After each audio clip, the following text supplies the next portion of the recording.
There's so many, and I don't think you have to be new. I think it can be at any point in your career, but when you start taking it for granted, when you start feeling like you're doing an organization a favor by showing up every day, or you start getting into the complaining tract of you don't like this about your job, I'm a big believer in what do you like?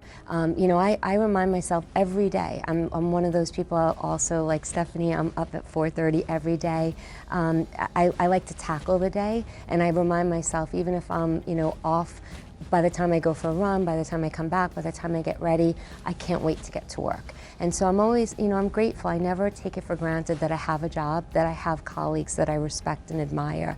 And so I think a lot of times people fall into misery, and they realize, oh, my job is terrible, and they get into this complaining tract, and then they find other people who are going to complain with them. So I would say the first thing to do is, and T said it today, find positive people. And, you know, ask yourself, do you want to be surrounded by the negative people or the positive?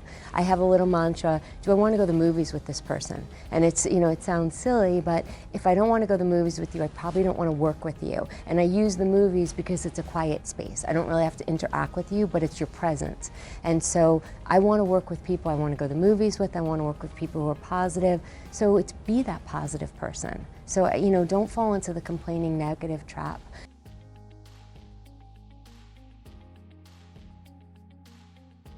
There's got to be a way, you know, I tell everyone when you get your first job, 6 months in, rewrite your job description. So what are you doing, and what would you like to do, and what are you actually doing, right? Because sometimes you might be going above and beyond, it's not in your job description, and if you rewrite it, then when you have your performance review, whether it's in a year or 6 months, you can actually say, well, here's what I was hired to do, but here's what I'm doing above and beyond, here's what I'd like to do.